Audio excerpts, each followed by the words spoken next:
Okay, Timothy. Okay, good morning. Good morning, everybody. We're glad you're here. We got some new people, some other people that didn't come back and all that, but that's great. We're glad each of you are here.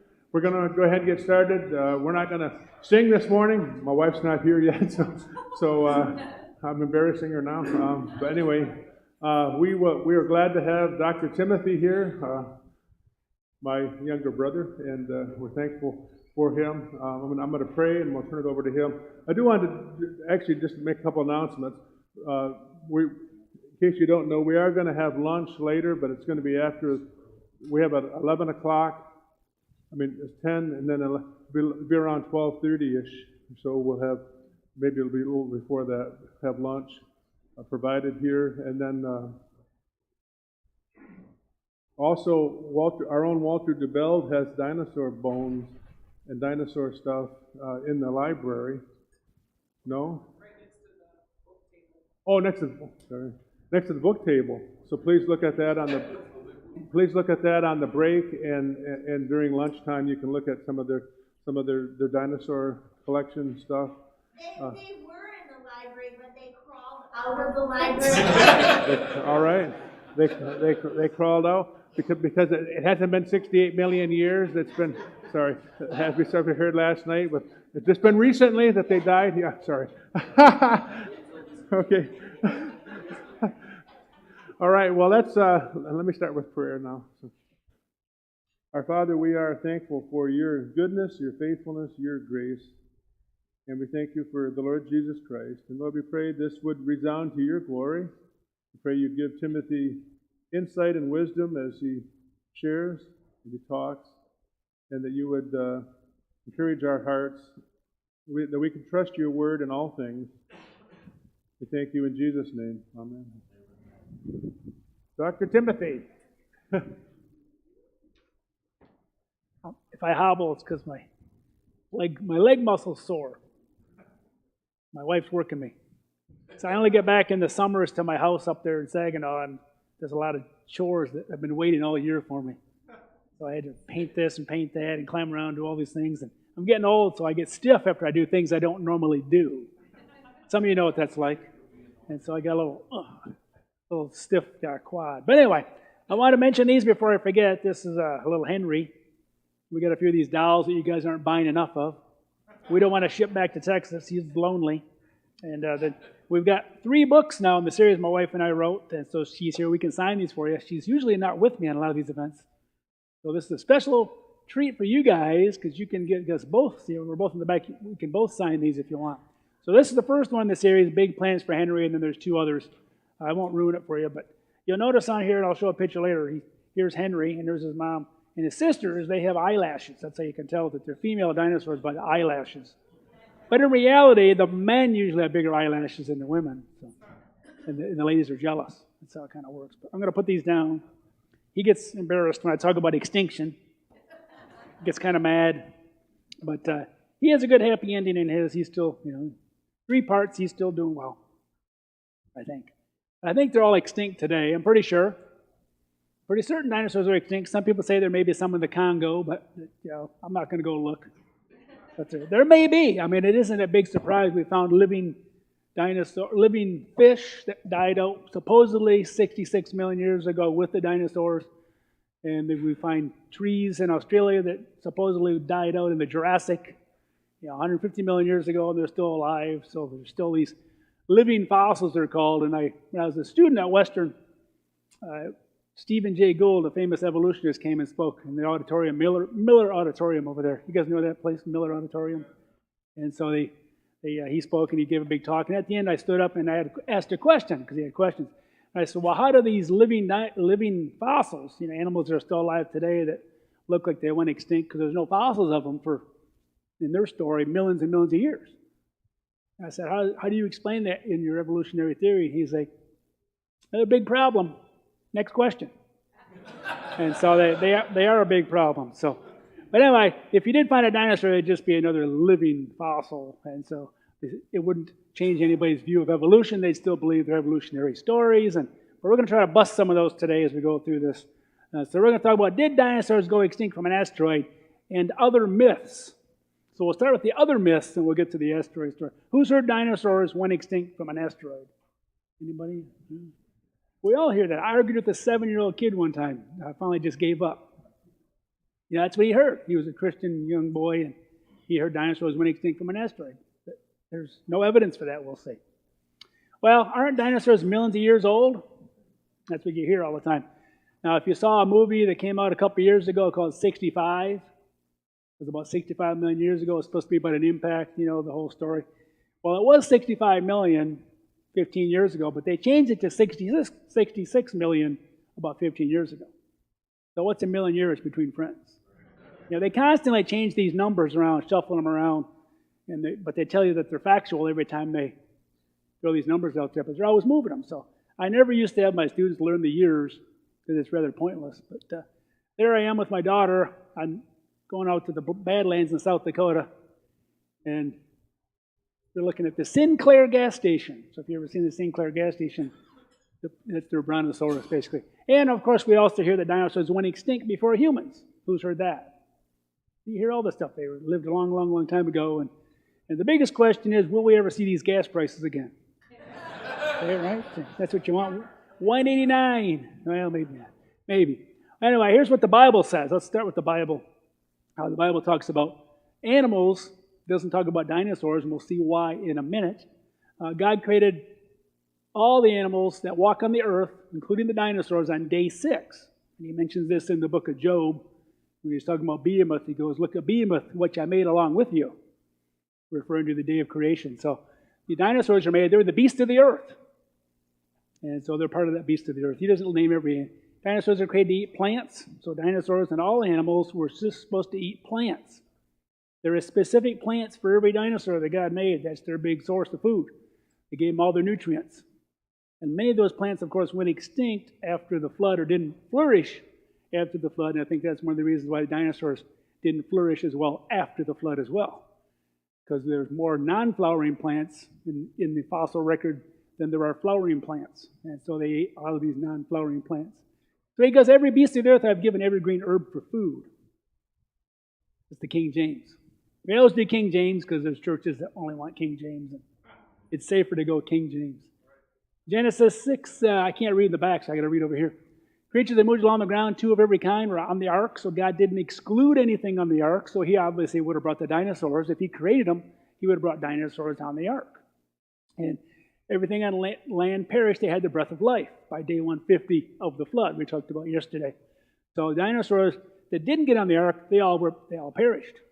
Just like all the humans that didn't get on the ark, they all perished. All the birds that didn't get on the ark, they all perished.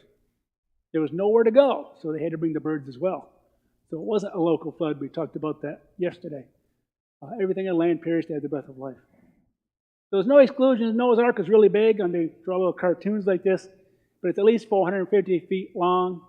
If you've ever been to Ken Ham's Ark in Kentucky, anybody been there? I've been there. It's pretty impressive. It's worth going, even though it's another ministry. That's okay. They charge a lot more for their museums than we do, but that's okay too. But it's worth going to see the size. It's like going to the mountains. If you don't go to the mountains, it just looks like a picture. It's not impressive. But once you go there, you're like, wow. The whole 3D just hits you. And so it's worth going. I don't know why Pat has never gone. Okay, making sure. But I went when it first opened. I haven't seen the whole village around there, so I got to go back sometime. But it was big. 3 levels, the Bible talks about, made out of gopher wood. And our scientists studied what gopher wood was, and it just means it's a hardwood. So instead of using pine, they probably used oak or something that's really hard and durable. That's all gopher wood means. It wasn't gopher wood, literally. People wonder, well, what's the gopher wood? And we did the math at ICR, because we love math. Who doesn't? Who doesn't love math? Come on, admit it. What? Come on. Anyway, it's Jeff Tompkins and I, he helped me with the statistics I call it, statistics. And so I did some of that at Western Michigan as well. But we had 350 dinosaurs. We got the measurements of their femurs, their bone circumferences, and you can actually estimate the weight of an animal by its narrowest point of its weight-bearing bones on the legs. So we did the weight of all these dinosaurs, added up, and this was the average adult size, was like the American bison, or the buffalo, whatever you want to call it. So it's about 1,500 pounds. That's the adult size. On the ark, God probably brought juveniles. So they weren't that big on the average. And there's only about 60 kinds of dinosaurs. There's just lots of variety. Maybe 70 or 80 at the most. But so you don't need 120, 140 dinosaurs on the ark. And God probably brought juveniles. He brought the animals to the ark. He chose the 2. Spoiler alert, he brought Henry to the ark. It's kind of how the book ends, the first one, and then it continues on after that. But he was the one chosen to represent his kind, at least the male. And then God had to bring a female of every kind, so at least 2 And so there's a lot of dinosaurs, but they're paleontologists like to name everything. It's a little bit different. Oh, it's a new species. So they would look at us in the audience here, and they measured all of our bones. They'd say there's 7 species of humans in here. They really would, because the bones in our heads are shaped a little differently, each one of us. That's what they do. So there's been over 1,500 dinosaurs named out there, and some of them go by the wayside, because a lot of them they find out, oh, we already named this one, but they're only partial specimens. So most of them are partial specimens all the time, so it's hard to tell. But this is a good verse that explains what they're saying. At the end times, it says, Paul wrote to Timothy, and they shall turn away their ears from the truth. Don't we see that today? And shall be turned into fables. And fables, the Greek word, translates as myths. So they're turned into myths. And what they're telling you is a myth about dinosaurs. That dinosaurs lived 66 million years ago, and even before that they went extinct from an asteroid. We'll look at the evidence, or the lack of evidence for these things as we go along. But the facts are found in the rocks themselves. So the rocks are real. That's when I was younger. Had a mustache that was dark. Digging dinosaurs with my students out there in Wyoming. And my daughter, I think, took that picture. And so don't be offended I'm wearing shorts. Some people are offended by that. I'm like, what? So I should have covered it up. But I was young at one point, but the rocks don't lie. The rocks don't lie, people do. The rocks are real, the fossils are real, but the interpretations about those are where the lies and the myths come from. So we're going to look at the rocks and see what they really show. So here's what dinosaurs are, who defined them. That happy-looking man there is named Sir Richard Owen. He looked like some of my Western Michigan professors. And some of you had the same guy. But back in those days, they just posed for a long time where they're taking pictures, and it's like a passport. They never smiled for some reason. I don't think, the 19th century people weren't happy. We're happier now. Anyway, dinosaurs are here. Dinosaurs walk erect. He decided dinosaurs have holes in the hips. Those holes are for the femur, for the thigh bones, and so they walked upright. Whereas lizards all do this. Reptiles today, crocodiles, alligators, they all sprawl. They drag their bellies and their tails. Dinosaurs didn't drag their bellies or their tails. They walked upright. There was a big debate about this at the early 20th century. And the Germans tried to put them sprawling, and they had the big furrows. They would have had to have trenches, literally, to drag their bodies through, because the legs should have come straight down. So he was correct.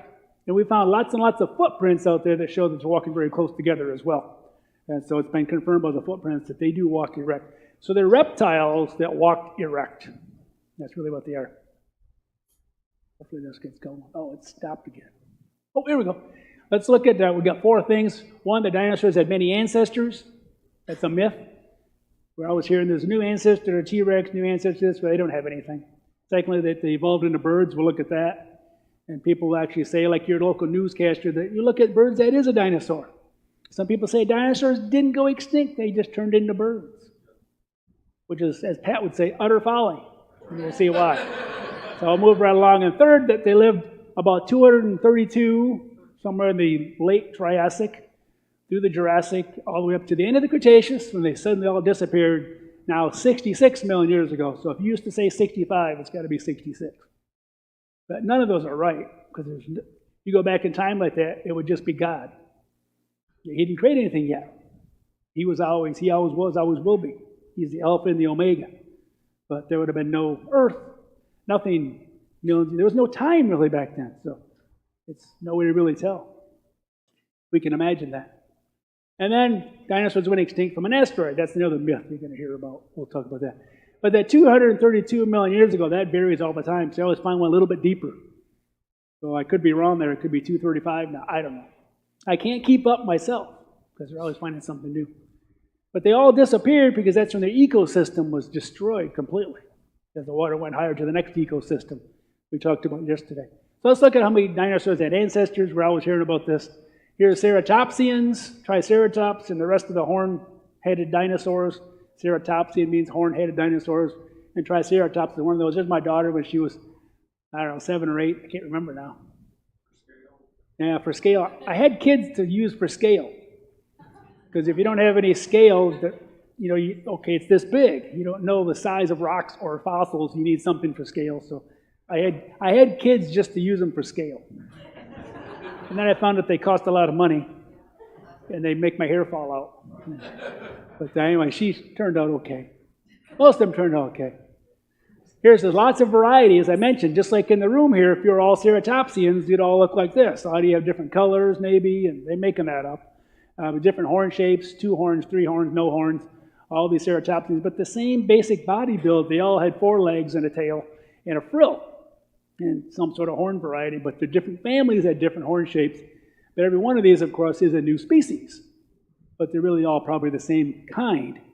Just like dog breeds are all the same species, it's just but paleontologists found a poodle and a Dachshund and a St. Bernard or something, they'd say, oh, that's 3 different species, because they wouldn't know they can actually crossbreed. So paleontologists name everything that looks different, something new, but there's really not that many. So if you look in the rocks, though, where the facts really are, we look, here's all the Triceratops, ceratopsians all over the world are found at this level, the Cretaceous, they call it, the upper part of the Zuni megasequence. Here we find dinosaurs again, Triassic, Jurassic, Cretaceous. That's the only place we find them all over the world, because that's their ecosystem that was being buried all over the world at the same time. There's hundreds of them up here. They found so many in Wyoming they thought they were buffalo skulls originally. And they realized, no, these are dinosaurs. But they're all over the place. But they look down below, there's nothing that looks like these 4-legged ceratopsians in the earlier rocks. So they just show up fully formed, ready to go, because that's where they were buried in the flood. You look at Tyrannosaurus rex. Here's the one in Chicago, the Field Museums. This is Sue. Sue is probably a male, by the way, not a female. So Johnny Cash was right. Johnny Cash. So the young people in here are going, what's he talking about? Johnny Cash was a prophet in some ways, apparently. Anyway, this is Sue. Isn't that true? I don't know why paleontologists try to make the big ones female. There's no way to tell. And so for some reason they're calling the bigger ones females. I don't know why. Because the bigger crocodiles are generally males. The bigger reptiles today are generally males. So I think the bigger dinosaurs are probably males as well. So this is probably a dinosaur that's probably 500 years old, maybe 700 years old. Had lots of broken bones and injuries because it was really, really old. Evolutionists say it's 27. But this thing was probably hundreds of years old. That's why it got so big. It kept growing and growing and growing. So once you got big, if you're a dinosaur, you were safe. Just like elephants today. The adult elephants don't get attacked very often. It's the babies. It's the baby dinosaurs that were susceptible. Once they got big, nothing's going to eat a big brontosaurus unless it got sick and died. But most of these probably lived like humans hundreds and hundreds of years in the pre-flood world. Because the pre-flood world was close to perfection, the way God made it. And they still had lots of food to eat. So once they got big, they were fine. The T-Rex, we looked for the rocks. I got a chance to dig in Montana on a T-Rex, a different species called Dyspladiosaurus, but nonetheless, here's the tooth in the rocks. Use my rock hammer for scale. Some other people for scale. And here we are looking at the rocks again. You see the same thing. They're all found in the same rock layers with the Triceratops up in the upper Cretaceous up here. Even in the lower Cretaceous, there's nothing. You go down here, there's nothing like it. There's no ancestors to T-Rex. They keep saying they find them, but they never do. They just have a lot of lines. They just draw dashed lines, as we'll see. David Weisample, who's probably studied more dinosaurs than anybody, he helped write the Dinosauria, which is kind of the Bible for dinosaur paleontologists. He says, from my reading of the fossil record, there's no ancestors to any species. Alas, my list is empty, he says. So when push comes to shove, they'll admit they have nothing. But they have a lot of stories. Remember, rocks don't lie, people do. And they actually believe their lie, so they think they're telling you the truth. It's just sad. Here's one of my favorite specimens ever found. This is a Protoceratops, a ceratopsian with no horns, and a velociraptor, which was only about this big. And they're fighting away, got it right inside its mouth, and they got buried instantly. This is found by a Polish expedition in, I think, the 1970s in Mongolia. The famous fighting dinosaurs. One of the most amazing discoveries. It shows you how fast these things were buried. It's like Stone Cold Steve Austin in the ring, fighting away, and then next thing you know, they're buried in that position for thousands of years until they were uncovered. It's amazing he didn't bite down. So he was trying to protect himself or herself. We don't know. But there's no known ancestors to any dinosaur or any fossil, even the trilobites. They look down below the bottom where the trilobites show up in the Cretaceous or the Cambrian, and there's nothing. Nothing down there. They looked and looked and looked, they can't find it. So all fossils appear without ancestors. That's the order they were buried in the flood. As in different environments were buried, you get different animals that show up, suddenly fully formed, because that's when they were buried. So let's look at number 2, dinosaurs evolved into birds. This is a big one. You see this chart now in the books. This is totally out of whack, because this thing should be back here. But they show you this like they evolved into this and they turned into birds. That's the story today. They even say dinosaurs are birds and vice versa. Even some creation paleontologists are saying this. Some of my friends in the creation community are saying, oh yeah, dinosaurs can't be considered birds. I'm like, no, no, no. And we'll see why. They don't believe this stuff. Did you find this in your backyard yet? This is what they show you in the Jurassic Park movies, Velociraptor with all these feathers. Number 1, how can it preen its feathers? They never bring that up. But we'll move on. Here's a real feathered bird, which they try to call a dinosaur now as well. This is Archaeopteryx. There's 14 of these they found now in Bavaria in this one limestone that crash landed into the water as the floodwaters were coming up, because these birds couldn't fly that good. They flew like pheasants. They could fly short distances. They had to land. So they couldn't fly as long as a lot of birds show up later in the fossil record because they could fly better. This poor bird couldn't fly as well. So a whole bunch of these, a whole flock of them got caught over in Germany and buried in the flood. It's got a bony tail. It's got some claws on the wings. It's got little bitty teeth in its beak. Other than that, it's fully bird. Lots of good feathers. It could fly. Here's what they call proto-feathers on Sinosauropteryx, which is a dinosaur. See that little hair-like things coming off? They're saying those are feathers evolving into real feathers. That's the story. They look like hair. Steve Brissett said this: the bones of these species are covered with thick, feathery fluff. I can't read in the yellow. Not the quill pen feathers of living birds, but simpler filament-like feathers that look like hair. So basically, it looks like they have hair on them. But is it even hair? So they've done studies. Alan Fiducia, he's a bird paleontologist. He's an evolutionist. He actually did some empirical studies, which most paleontologists don't do. And he took a dolphin and he squished it under a bunch of sediment. And dolphins have some hair, but not a lot of hair. And he squished it, and what did he get? And he found out these are just collagen in the skin coming off. Here's his results. Here's all the hair-like structures coming off when you squished the dolphin. You saw all these hair-like structures. That's just the collagen in our skin. It makes our skin tough.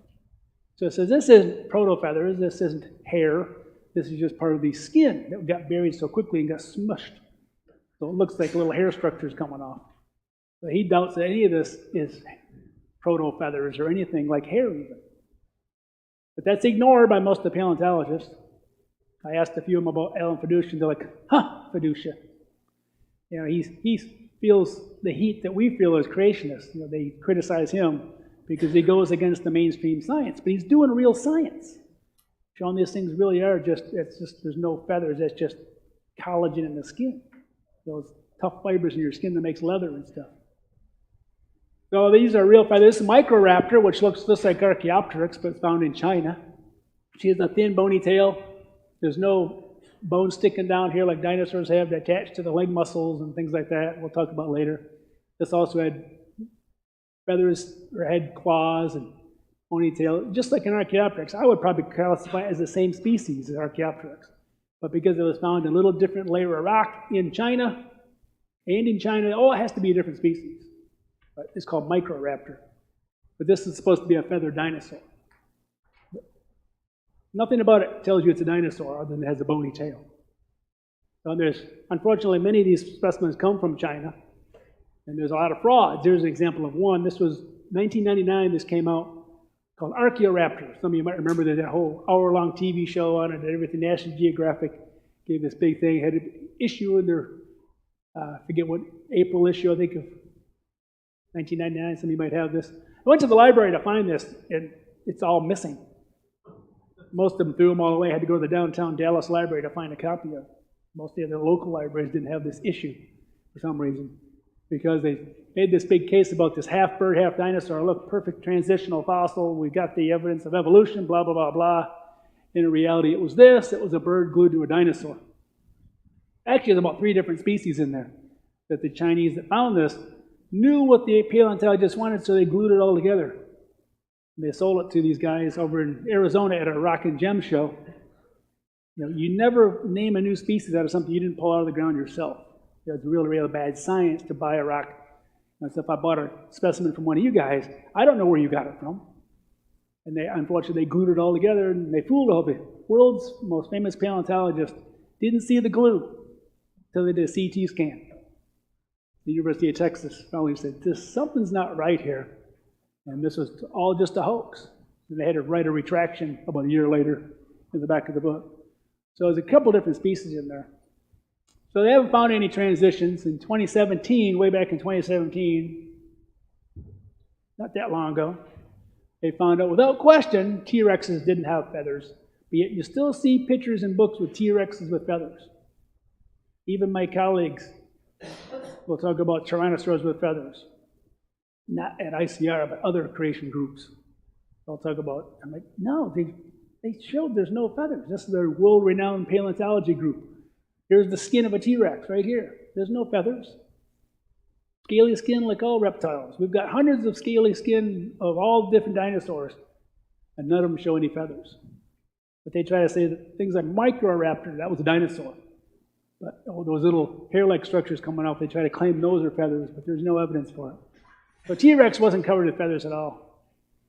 But they say all the other dinosaurs were. And as I mentioned earlier, you have to preen feathers. If you're a bird, you spend 9% of your day preening your feathers, basically combing your feathers so they're usable. You can't fly if they're not lined up just right. It's kind of like combing our hair. Every day I have less. I still try to comb it. But these things, even penguins have to do this. These are pictures from the Cheyenne Mountain Zoo in Colorado Springs of the penguins. If they can't swim right, if their feathers aren't lined up right.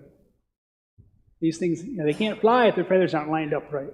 How do dinosaurs preen them with these kinds of jaws?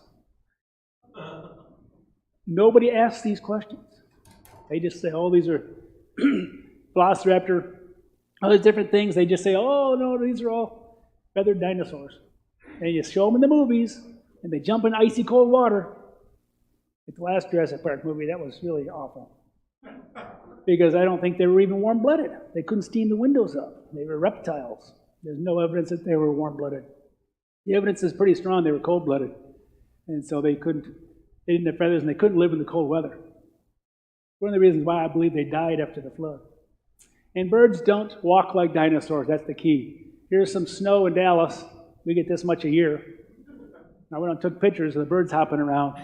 And they just kind of hop around because they're walking on their ankles and their knees. They're only moving from the knee down. The thighs are stuck on their body, and so they're moving around here is all they're doing. The thighs are kind of locked in position. Whereas dinosaurs, like you and I, our femurs are moving back and forth. They have muscles to pull the leg back all the way. Completely different way to walk. And there's some footprints of dinosaurs out in Colorado. Me for scale. Here's a two-legged one. There's a four-legged one here. Some iguanodon type things. They colored all these so they show up a little better. But right there on the rocks, you can see a dinosaur ridge up near Denver, Colorado. Anybody been to that, dinosaur ridge? It's a pretty cool spot. I'm going to have an article about that in January Acts and Facts, I think, talking about the evidence there. But here's what dinosaurs have. They have open acetabulum, which is the hip socket. Just the fancy name for the hip socket. It's open. All together, there's a hole all the way you could look through it. And that's how Sir Richard Owen realized these things walked erect. The only way to attach the femur in that hole. So whether you had this kind of hip with dinosaurs of lizard hips or bird hips, they had open holes. Birds don't have open holes, so you can pull your chickens apart. You see that it's a socket. So go get a rotisserie chicken at Costco or Sam's and pull it apart. Or if you want to spend more money, get them at Meijer. And pull your chicken apart and look at where the hip socket comes in. It's not an open hole. So that's why they didn't. And they actually have attachments over here to hold the femur in place. The way the whole hip socket is actually molded, the way God made it, it holds the femur in place. It doesn't move much. And so they're walking on their hips. They're walking on their knees. They balance on their knees, not their hips. So here's what dinosaurs do. And birds, these are birds moving from here. This isn't moving. This is moving down here. Here's what dinosaurs do. They move their whole leg. They have muscle attachment site here. That bump is a muscle attachment site that goes back to the tail, which birds don't have. It's called a fourth trochanter. All this biology I learned. That's all I know. You know, acetabulum and fourth trochanter. But there's no fourth trochanter here because they're not moving this. All the muscles are down here. So birds walk kind of funny because they're only using their knee and their ankle. Whereas dinosaurs are moving the whole leg. Completely different. So here's a T-Rex. Balance is right here. God designed it to balance perfectly about this hip socket right there. Boom. The whole femur's moving. Here's the fourth trochanter muscles attachment says to go back to these muscles attached here, goes all the way to the femur. So when they walk, they would sway their tail back and forth. Just like it says in Job, the tail swayed like a cedar. With each step of the dinosaur, whether they're four-legged or two-legged, it all worked the same. So here's all the muscles on birds. Muscles are attached to not to the femur here, they're attached to below the knee. And they pull back. So this is a Microraptor, and Archaeopteryx had very thin, bony tails like this. Didn't have a lot of chevrons coming down like you see here attached to. But these pulled back on that fourth trochanter bump all the way back to the tail. So it's a completely different style. And this is ignored by all the people talking about dinosaurs and birds. Because they don't want to talk about how different they really were. So they don't bring this up. They don't talk about the lack of preening ability of Velociraptor. Any of these dinosaurs, if you have feathers, you have to have a beak. You have to have a preen gland that they have to get oil and kind of use to oil their feathers as well. Dinosaurs couldn't turn the head around that far to reach. So they didn't have a preening gland, nor did they have a way to preen their feathers with those jaws, nor did they even walk like birds. So they're completely different. I'm working on a book right now called If It Walks Like a Bird. And we're going to go through a lot of these things. Maybe it'll be out next year sometime. Anyway, you can cross that out, because when you look at dinosaurs, the biggest problem is this. Even the rocks again. If you look at the rocks, where do we find birds? We find them with the dinosaurs. We find them below most of the bird-like dinosaurs. We find that Archaeopteryx is down here in the Jurassic layers, in the middle of the dinosaur layers. And the most bird-like dinosaurs supposedly are up here, in the Cretaceous, Deinonychus. So what's wrong here? So you've got the ancestors of this are above it. That's like having a grandparent, grandchild born before the grandparent. That's hard to do, but that's what they do. So this, this supposedly evolved in this, but yet it's in the ground, much, much deeper in layers below it. So what do? They come up with ghost lineages. They dash lines down. Well, there must have been an ancestor down below both of these, an ancestor below this one to the same common ancestor, called an unknown ancestor. And that's how they get away with it. With a straight face, they tell the students this. But every dashed line, you're just making it up. The real evidence supports this. Like Gunther Weil says, the dinosaurs in China are not the ancestors of birds. They can't be because they're later than Archaeopteryx, meaning they're found in rocks above it. There must have been older dinosaurs with feathers, yet we haven't found any evidence for them, unfortunately. So the reality is they're making stuff up. Rocks show completely birds, and the dinosaurs are supposed to be the bird-like dinosaurs. There are some similarities, but there's also big differences. So they can't confuse the two. God used some common design making birds and dinosaurs, so you don't have to worry about seeing this in your backyard, unless you're near a nuclear power plant, maybe, or something. Chernobyl. But dinosaurs didn't evolve into birds. The birds are buried in rocks before. Bird-like dinosaurs. To me, as a geologist, this is key. And they don't bring that up. The dinosaurs are buried, the ones that are supposed to be the ones that evolved into birds are found in the Cretaceous layers, at the upper part of the dinosaur rocks. But you got birds way down the rock layer below that. And then some of them are just plain old hoaxes. Hoaxes. As his friend Dave Meyer can't pronounce hoax, he says hoaxes. Because he's a Texan now. They're Texans. Anyway, I won't pick on the Texans too much, but they do talk really slow and drag every vowel out. So my name, Tim, has 4 syllables. It's like, that's interesting. Just Tim. Anyway, let's look at how old they really are. We talked about this yesterday, about the stretchy tissue. My wife's disappointed I don't show the video from 60 Minutes anymore, but you can look it up on YouTube.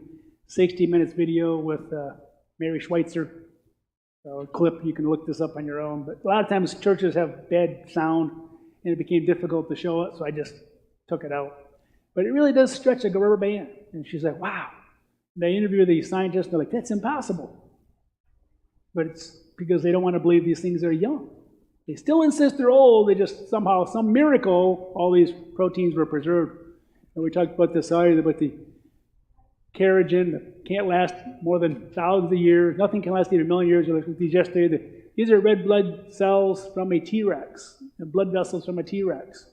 They're still flexible, and osteocytes and others. I could have showed more things, but all these things are telling you the dinosaurs are not millions of years old. These dead bones are only thousands of years old. And there's empirical evidence to support it.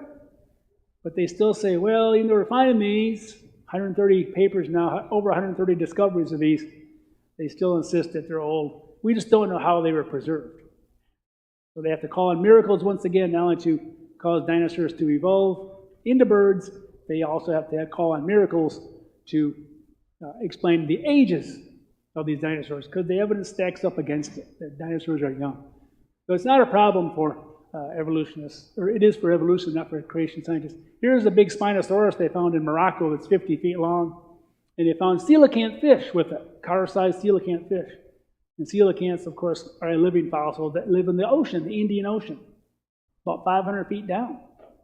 But they said because they found these with Spinosaurus, well, they must have been freshwater fish back then. So they just twist the story to fit whatever it has to be. I asked the guy that was giving a talk on this in Dallas at SMU campus. And it was a snowy, icy day, one of those snowy days in Dallas, so nobody showed up but me and about 20 others from the north that knew how to drive.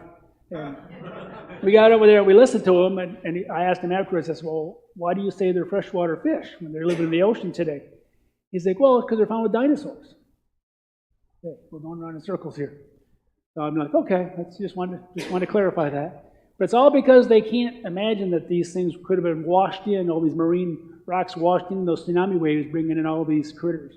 That's why in the Hell Creek Formation in Montana, we see 6 species of sharks. There's shark teeth right underneath where they dug out Tyrannosaurus rex Sue. And Sue's only named Sue because the lady that found it was Sue Hendrickson. That's why it's named Sue. It doesn't mean it's a male or female. Anyway, let's look at the last point, went extinct from an asteroid. This is always my favorite, because this is what you hear all the time. The dinosaurs went extinct from an asteroid. Not even all the paleontologists believe this. Bob Bacher, who's now, passé, because he was popular in the 80s and 90s. He actually came here to Kalamazoo and spoke one time when I was teaching a class at Western as a grad class. One of the summers I was here, I heard him speak. He was talking about dinosaurs could see in color. They could do this. I'm like, how do you know they could see in color? He just makes that up. But he actually said there's frogs that go right across the KPG or KT boundary. Goes up, how come the asteroid didn't kill all the frogs? And the guys that came with the asteroid just said, well, who cares? They basically just ignore it. So he doesn't believe it, but he's ignored now too. But watch this. This is actual footage from space of the asteroid hitting. That's exactly what happened. We went back in time and recorded this. Huge impact right on the Yucatan Peninsula. Killed all the dinosaurs. They didn't kill the frogs and other animals. They went right across the boundary. But it didn't really happen. So here's the evidence. Chicxulub crater. It's 180 kilometers wide, which is about 110 miles wide to you and me. And it's supposed to be from a 10-kilometer wide asteroid, which is 6.2 miles to you and me if you run 10 Ks. If you run enough 10 Ks, you can do this in your head. I just tell my students, get running. Anyway, that's a big asteroid, 6-mile wide asteroid. It's supposed to make this big crater. Well, there is no crater there. That's just a gravity map. Gravity just tells you different densities of the rock. So if you have an igneous intrusion coming through the middle, it's going to make it look like a high here and kind of give you some rings going on each side. And there's a big high coming in here they drilled into, and these things are coming, there's a big basin through here, and everything kind of overlaps, and so you get this sort of a semicircular signal, but it's gravity. This is not the surface. They always show you a gravity map because there's no crater at the surface. There's no crater. Number one, there's no crater. There's no crater. So they talk about all the time this crater. Where? I looked at the rocks. I looked at the oil wells drilled into it. Here's the oil wells drilled into it. There's a new one they drilled offshore with your tax dollars, NSF money. They drilled all these back in the 60s and 70s thinking they were going to hit oil. They took cores. I looked at all the cores, studied them all, and how much melt is there supposed to be when you have a big impact that big, a 6-mile wide asteroid hit the Earth, there should have been 3 or 4 miles of melted rock because the heat was just so intense to melt all this rock. Well, when you look at the cores, what do you find? 3 wells had 100 to 300 meters. Here it is. Biggest one had 1,000 feet of melt. The rest of these had almost nothing. Where's all the melt if the big impact hit? There should have been 3 to 4 kilometers of melt, 2, 3 miles of melt. It's like, show me the beef. Where's the melt? Here's a seismic that they misinterpreted in their paper they published. They drilled that new well with your tax dollars offshore. They just drilled into the basement, into granite. They kept drilling into granite, going, oh, look, we proved it. You drilled into granite. You just hitting the crust with a couple faults in it. There's no evidence of any impact crater up here at all. And where's all the iridium? Iridium is supposed to be this dust cloud that went up. It's a rare earth element that only is produced, they say, by asteroids, which isn't true because volcanoes produce a tremendous amount of iridium. You go to Indonesia, the volcanoes are just spewing out iridium and all this sharp quartz. All the things you see that they claim as evidence for the asteroid impact can be found by volcanoes. But they ignore that too. They need a good story. They only found traces of iridium in 3 of the 10 wells. Just little traces. So where's all the smoke? If this is the smoking gun, where's the smoke? Oh, and I heard people say, oh, it went everywhere else. I'm like, but you go to one hill in Montana, it's there, the next hill it's not. It's not like it's everywhere, like they say. There's a lot of iridium. Even the place in Italy where they first found it, they found it below that level as well. They didn't just find it at the KT boundary, or KPG boundary it's called now. So they changed that on you too. It was KT for Cretaceous Tertiary, and it became Cretaceous Paleogene. So now it's KPG boundary. So they changed the names to confuse you, and they changed the years to confuse us all. But it's all just a myth that they're teaching you. So there really is no evidence of an impact hitting. There's always tsunami waves. There were tsunamis during the flood. Of course there's tsunami waves coming in across the United States all the way to Montana. That's what got those sharks up in Montana. The waves were reaching their peak about that point. As the floodwaters were going higher and higher, they were going all the way across Canada. Eventually went across all the way across. I never explained why the plate stopped moving yesterday. The plate stopped moving because you made so much hot crust it couldn't sink anymore. Once you made a whole new ocean crust, everything stopped. Because you have a hot air balloon, you can't sink. So all the crust, so today the plates are only moving this much per year. During the flood, they were moving this fast per second. Because there was cold stuff being subducted away. Once all that original ocean crust was subducted deep into the earth, all the way down to the core, everything stopped. But we'd still be moving really fast today, bouncing into things. So I wrote an article about this you can look up online. Answers Research Journal. Do a little search for their Chicxulub. I think at the time there was only 2 wells that had iridium, but they looked for 5 years and found some in that 3rd well as well to kind of back it up, but there's still not enough. So I concluded that if there was an impact at all, it was tiny. It really probably didn't do anything. So again, this is not real. It's a gravity signature, which is all hocus pocus. Because gravity varies all over the Earth based on the density of the rocks below. It doesn't really prove there's any sort of impact. Not enough melt, almost no iridium. Likely just drilled a basement high coming in over here, which is where the granite was closer to the surface and overlapped to the shallow basin. So I don't believe there's an impact at all. Again, there's no crater. So why did they go extinct? Because I think they're extinct today, unless they're in the Congo. Probably because the climate was different between the pre-flood and the post-flood. Vastly different. You have a lot less oxygen in the atmosphere today because during the flood we had dragonflies this big. Okay, maybe this big. Like a fish story. About this big. But even dragonflies this big need more oxygen because they have to breathe through their exoskeleton. They need enough oxygen to fly like that. All these animals like Archaeopteryx probably flew better in a thicker atmosphere as well. That's part of the problem. Human interaction, we were probably killing dinosaurs. Because, what knight didn't want to kill a dragon? Those are probably real legends and stories that are based on factual information that took place. You look at all these drawings and carvings of these dinosaurs, when you see the artwork and the pictographs and evidence, it's all out there, just it's all dismissed by the scientific community as just myths. While they spread their own myth, their own story to move you away from the Bible. It says in the book of Job, behold, now behemoth which I made with you, as I said, on day 6 of creation week, God made all the animals that walked the earth. He eats grass like an ox. His strength is in his loins, the force in the muscles of his belly. He moves his tail like a cedar.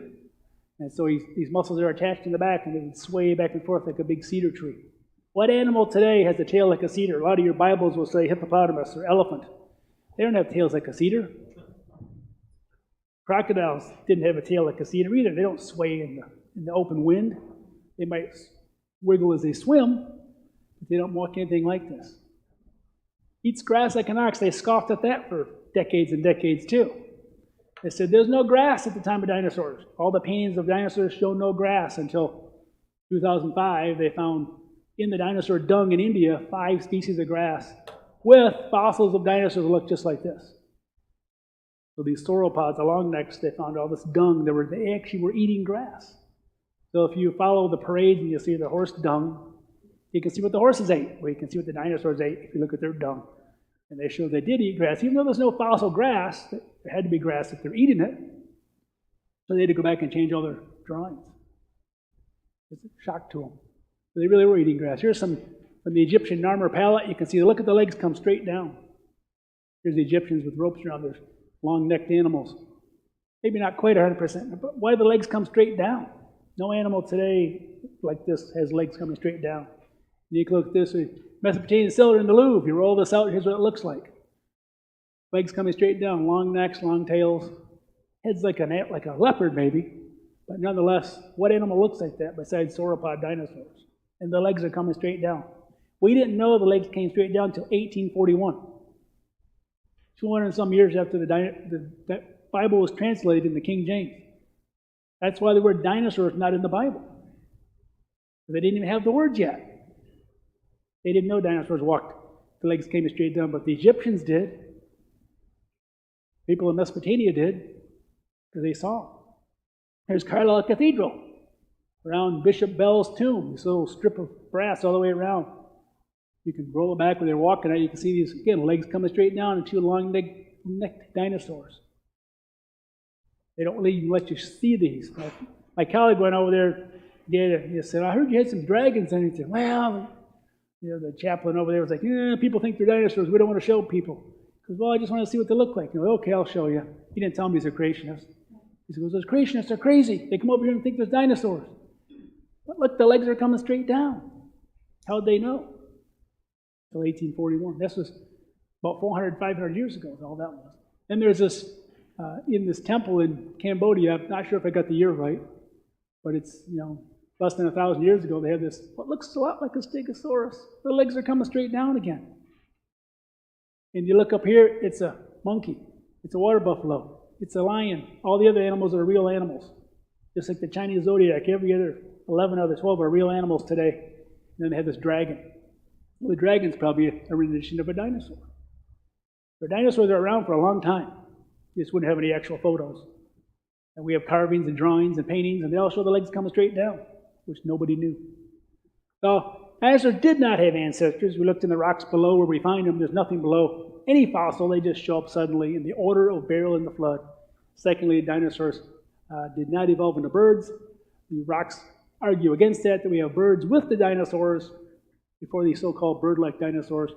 So you can't have the grandchild born before the grandparent.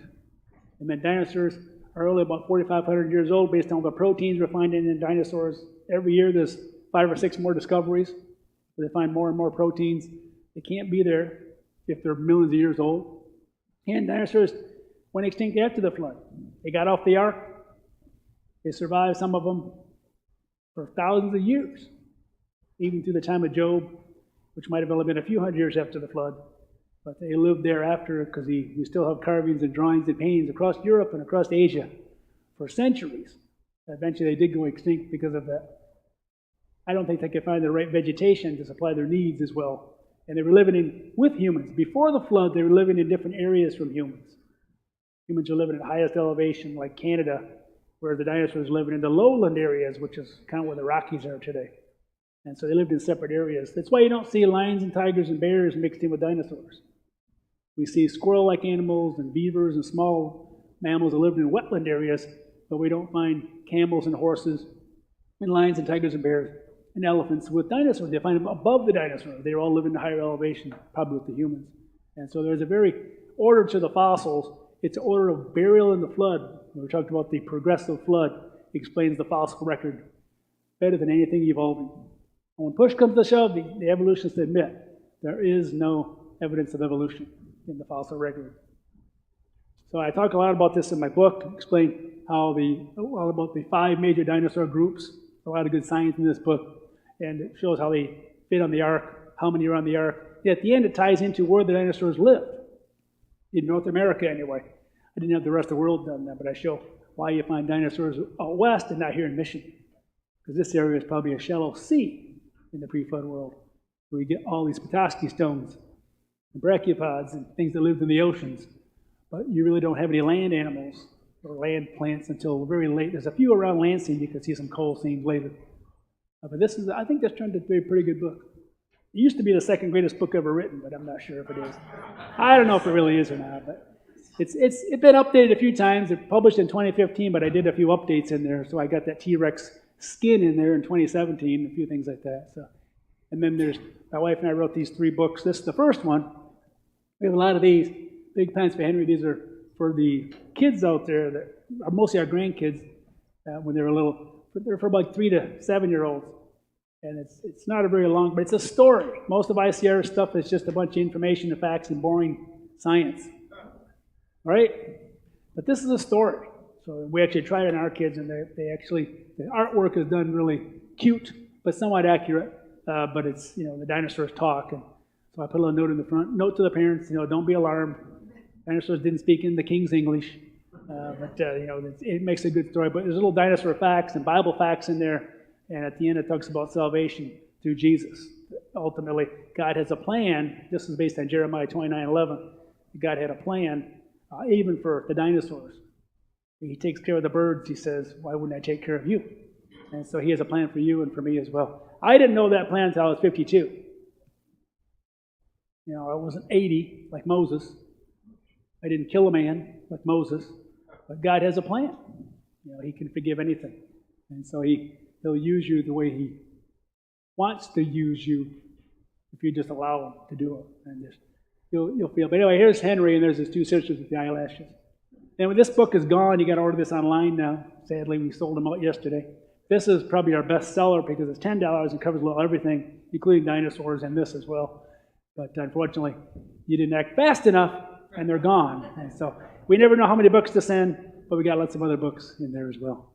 You can sign up for our free Acts and Facts. If you haven't signed up, there's a sheet over there by the book table as well. If you just sign up, it's our gift to you for putting up with these talks and putting up with me for a whole 2 days. Some of you are going to go home. I'm never coming back to Pat's church again. Hopefully they don't. But it's a real pleasure to be here, and I'll try to enlighten you. And the next talk will be on not oil. Grand Canyon, yeah, rafting through Grand Canyon. So you'll see from the bottom up a lot of pictures of what it's like to raft through Grand Canyon. We'll plan another trip next year in June, just 2 days on the river, 2 nights on the river, and I think 1 day in Las Vegas, and we toured Hoover Dam, things like that. And so there's some fun things that he does as part of this tour package. It'll be advertised for, I think, next June if you want to go. But we'll talk about that next. So at this, I'll quit and let you guys take a short break, and we'll get started again. Or what do you want to do, Patrick? Keep going? Don't stop? Don't let him leave? 10 or 15 minutes. Okay. Now we'll do a talk on Grand Canyon. We'll learn some geology as we raft through it from mile 1 to mile 277. So we'll kind of see different things as we go along. And some fun things. So I think you'll enjoy it. But thank you all.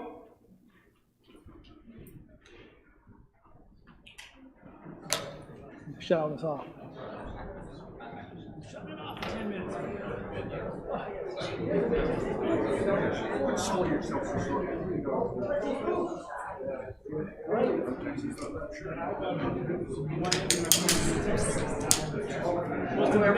a long time. They're all made by immigrants. Yeah, you go to Texas, some of the food stores and the region.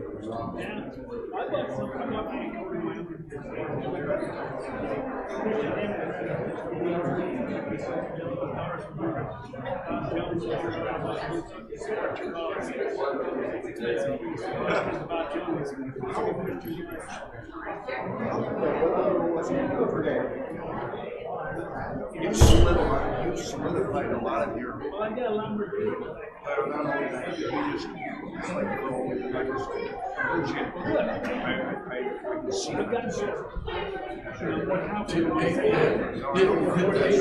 get different.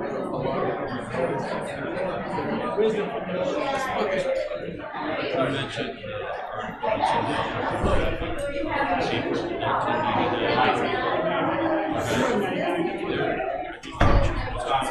I've got this thing at home that's, I grew up around this magazine myself, and so I can go back and look at this guarantee. My parents, what did they realize?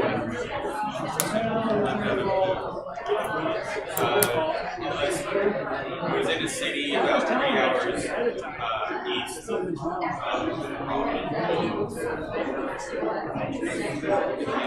see that is.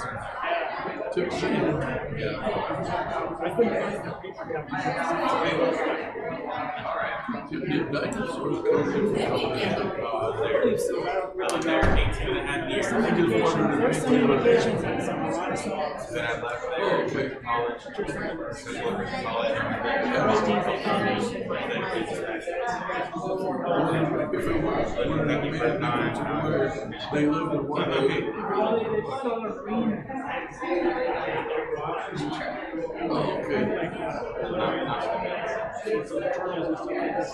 That's your white.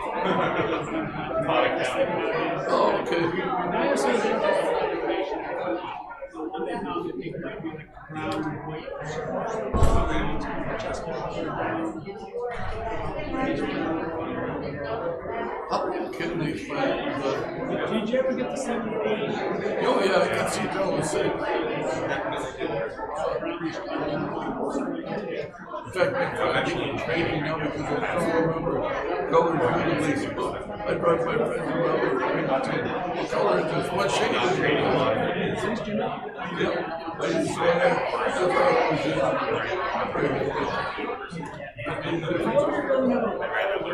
That's do they know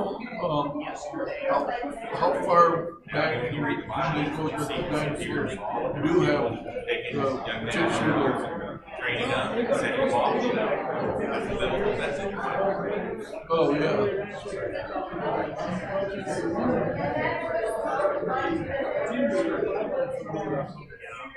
How old are they really though? Okay. Well, I used to you talk about like 45 years ago. Well, but then you said that like 15 years maybe before that.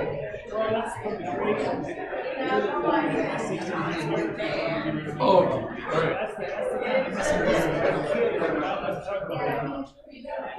Yeah. That's it. I don't get it.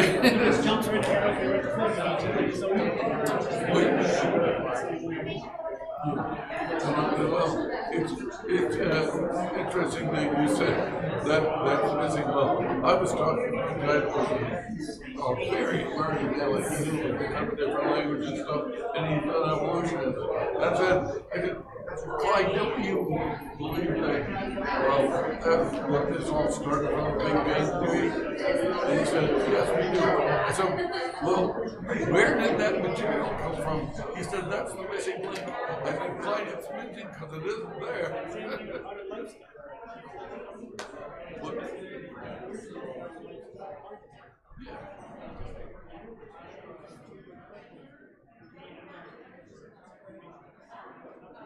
Well, I tell you what, maybe what they need to do is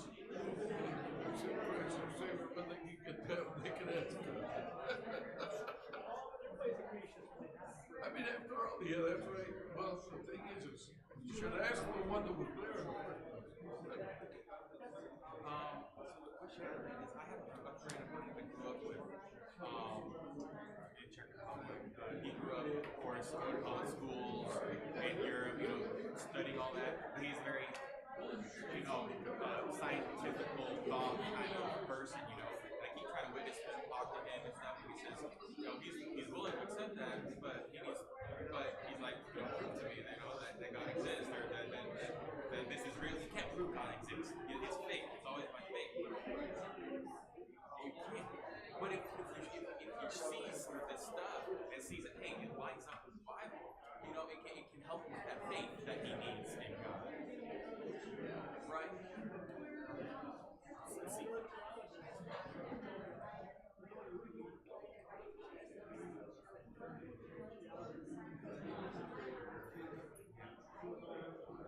Yeah. Problem. I got your disc from yesterday. That talked about your first seminar.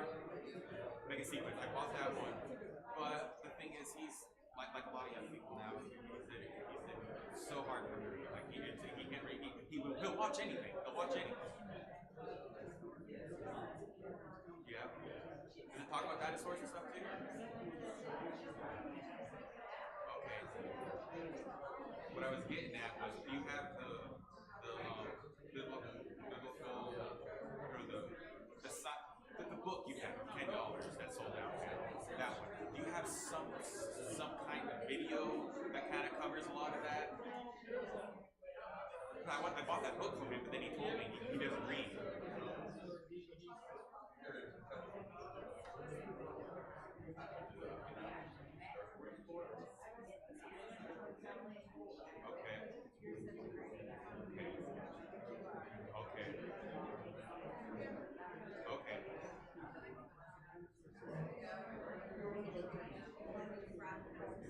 Okay.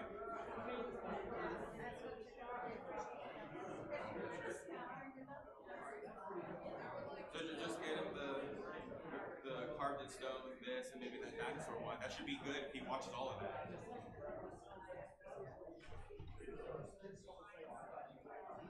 Okay.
give these back now. Get started. I wasn't gonna advance that.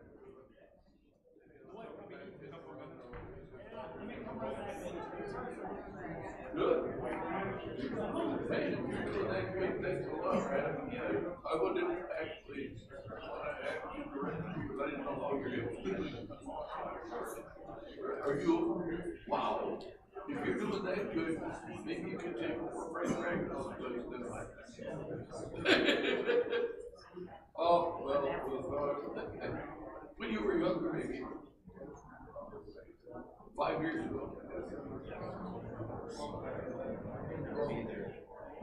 What you said you played, did you play offensive line on basic?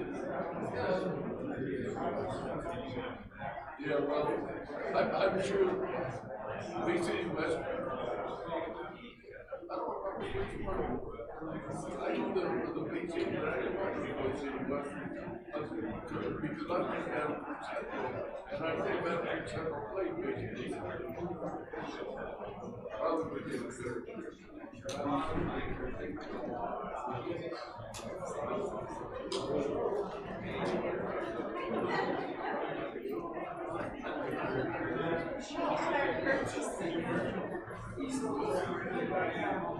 I think you're back to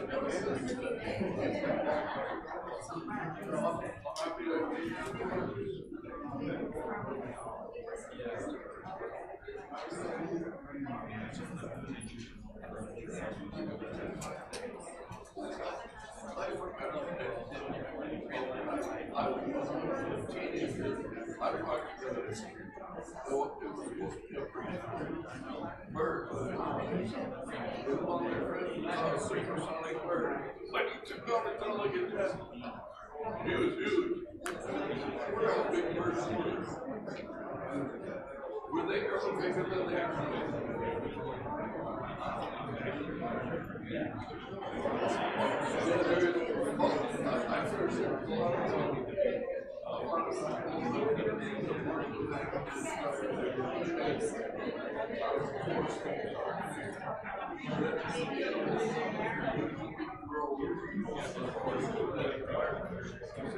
back in the 1800s, people would have rattlesnakes in Michigan. They said they're good by the way they were because of so many people. Yeah, that's right.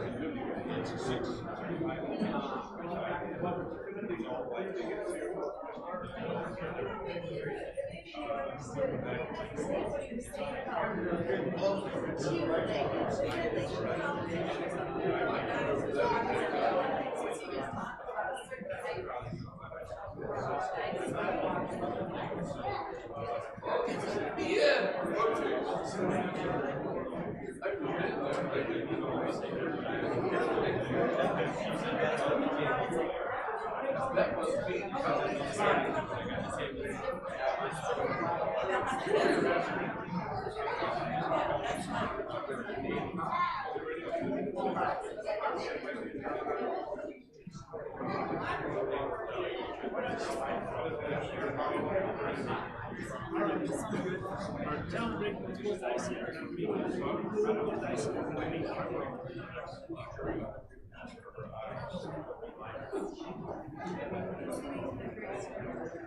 Okay, if we can have your attention again, we're going to go ahead and get started.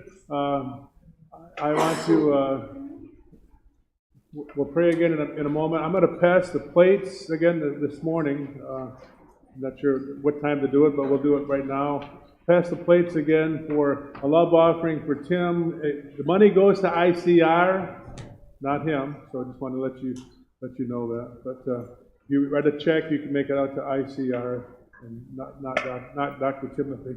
So just wanted to clarify that too. Thank you all again for being here and coming here from various places. We're happy to have you, host you here, and please stay for the lunch following, and then there'll be another talk after that, as you know. Let me go ahead and pray at this time. Again, our Father, we rejoice in the fact that you are our Creator, our Sustainer, and our Redeemer through your Son, Jesus Christ. Lord, I pray that as Tim talks, you would glorify your name above all. And thank you for wisdom. We pray that you would guide him as he talks now. In Jesus' name, amen. Let me pass those plates here.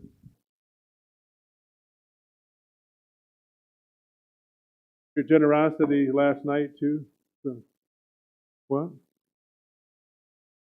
He's in the bathroom. Oh, okay. Sorry. Well, I'll pass these. Well, she said for me to stall you guys. Sorry, Renee. Timothy will be embarrassed now. So somebody asked that, I can stall here by talking about. I mean, they said, did you have any sisters? No, there was just 4 Clarey boys, and here's the baby now. So.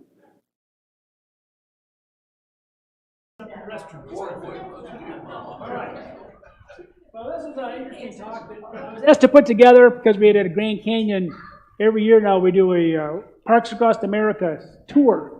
And our first one a couple years ago was the Grand Canyon to the rim and some hikes down. But this is really looking through Grand Canyon from the bottom up.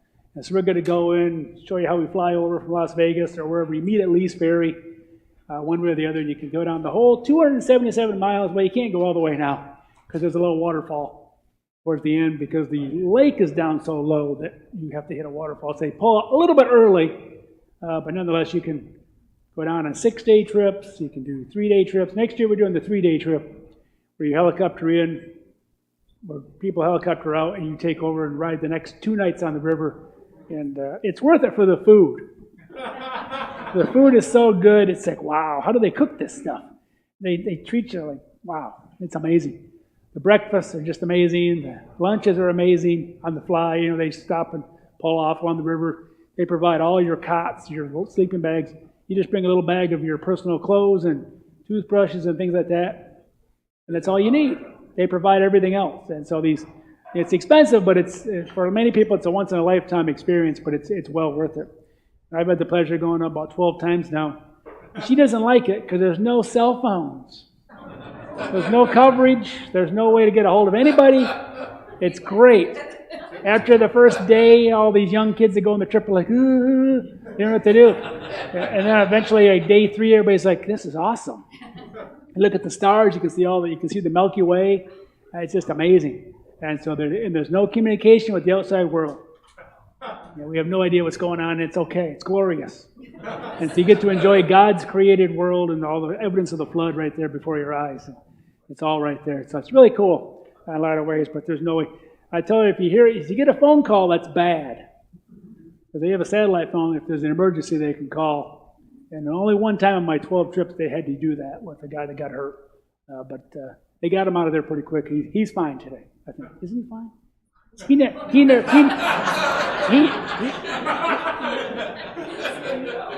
We think he never was fine.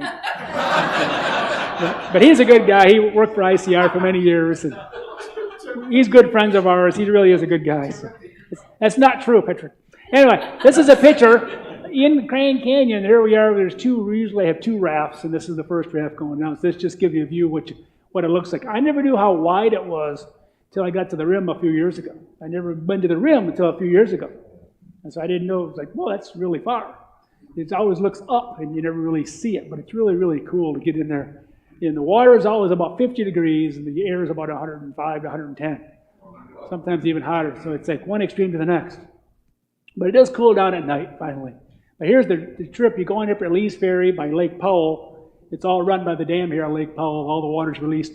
It's all controlled by whatever's released out of Lake Powell. And so there's all the miles. It's all marked by miles all the way to Lake Mead. And so you used to be able to go all the way. I did this one time before the water dropped so low at Lake Mead. Now you have to get out over here somewhere. And you actually can't go all the way down. But nonetheless, it's quite a trip. The 6-day trip goes about here, and then they helicopter you out to a ranch up here or back. And then this 2-day trip goes down about this far, and they take you out over here on the side, and you get bused back to Vegas or wherever you're from. But if you meet here, they can fly you back there from the ranch as well, so it doesn't matter how you do it. But it's pretty cool. So it's a long trip down the canyon. Grand Canyon itself doesn't really start till down here. This is all Marble Canyon, they call it. But nonetheless, it's all You go in, there's no canyon, all of a sudden the walls just start going up around you as you go through.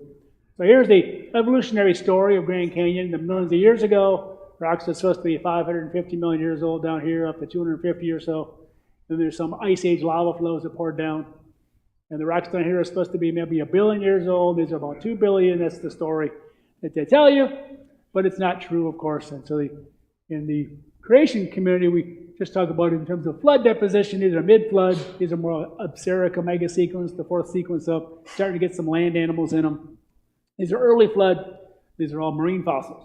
So most of it's like Michigan. Most of the Grand Canyon is marine fossils. It was probably a shallow sea, with a few animals being washed in towards the end. And these might even be part of the flood as well. From the earliest part of the flood, I'm still sorting out where the flood really begins. I'm not certain where it begins in every case. Some places it's really obvious, other places it's not. And so Grand Canyon is one of those places where you've got a lot of sediments down below the fossil-rich sediments up here that are still look like they were deposited really fast with a lot of force in the water. So I think some of this may be early flood on the edge of the continent. This is the edge of North America at the time. North America wasn't as big in the pre-flood world. There was no Washington. There was no California to speak of. There was no Oregon. All those states were kind of added on in that subduction process by pulling the rug out from underneath the ocean crust and smearing all those sediments on top. So it's literally like pulling, as it subducted away, it added on, we call it accretion, that added on to the west coast. So all the geology in western Oregon, western Washington, and much of California is really all screwed up because it's all these pieces that were smeared out in the flood. And I think you become like the geology you live in. And so if the geology is all screwed up, then kind of like, it's kind of, okay, well, we'll move right along. That was an attempt at humor again, but if you're from California, I'm sorry. Reacting down the geologic column, we're going to go from it.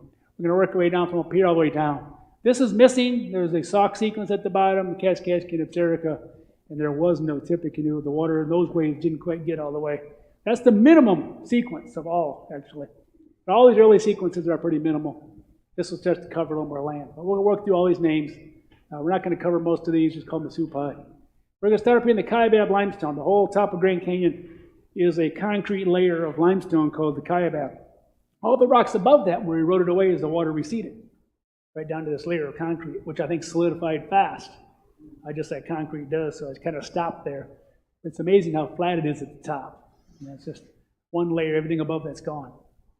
So we'll work our way down. Let's go to the raft. What you do is you fly over. What I do is I fly over from Las Vegas, and we stay in a non-gambling hotel, so there's no gambling. We're off the strip a little bit. Then we fly over in these little planes. Some of them are just single-engine ones. Don't look, Renee. We fly over these things. You bounce around about 11,000 feet. You get over, then you land. It's about a 45-minute flight or an hour flight. And then we go in. We're going to look at these early rocks, the uppermost rocks, the later rocks that are deposited in Grand Canyon. So here's where you go in at Lee's Ferry. Everybody's clean. This is the pre-picture before the mud starts to fly and from the water, because the water gets really muddy. So we're about to push off here, 2 rafts, 16 people on each with 2 crew members. All their food and gear is all inside underneath in waterproof bags. And you have a day bag you keep with you. And at night you get your big night bag out. They give you the bags as well, so you don't have to bring all your own supplies, just a small little bag. It's really quite nice. All the food, water, all the lemonade you can drink, all the ice water you can drink, it's all filtered. And it tastes better than Kalamazoo water. Well, some of the well water out here, like Pat has, it's kind of, this reminds me of growing up in Michigan. But your water here is pretty good, actually. It's pretty good. So you go underneath the first thing you see at mile 4, because it goes by miles. So mile 0 is where you go in. 4 miles down, you go underneath Navajo Bridge, built on the Kaibab limestone, which is what this all is. It's brown stuff. It's all Kaibab limestone. And it covers the whole rims. Both rims are Kaibab limestone. Then you get down mile 4, you start seeing the Coconino sandstone showing up. There's a Torah weep up here, but we don't care.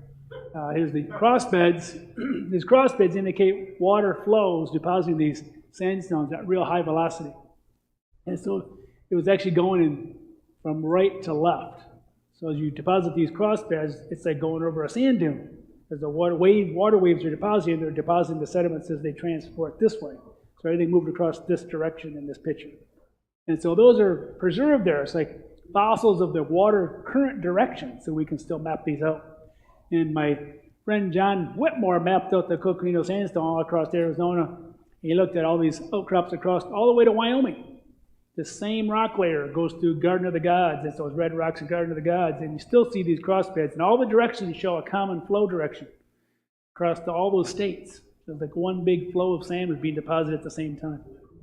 And so again, the evolutionists don't talk about that. They don't even look at the big picture. They just look at one little area and study it. They try to say these are all from dry, arid sand dunes. But when you find these wet footprints in there of lizards, see, they're not like dinosaurs, they're sprawling. You can see in the Coconino some of these little lizard footprints. I think that's Kevin Turley's hand. That's not my ring. No.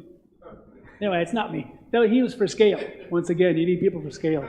Those these little lizards, they find these all over the Coconino Sandstone. You can see this is not dry. You can't leave footprints like that unless the sand is wet. And so this shows that sand was wet at the time those lizards were crawling up and trying to get away. Sometimes they find them going sideways because the water was pushing them sideways and things. So let's look at some observations that support a flood origin of Grand Canyon. One, the layers are deposited continually. I can't read the yellow back there. Layer on layer. Layer on layer. No evidence of time in between. So here I talked about this yesterday. There's Coconino Sandstone, which we just saw those cross beds in. And there's the Hermit Shale below. Hermit Shale is a very weak rock made out of clay. It should easily erode, but yet everywhere you see this for the 277 miles of Grand Canyon, it's perfectly flat.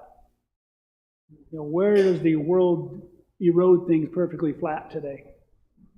I challenge you, where? Nowhere.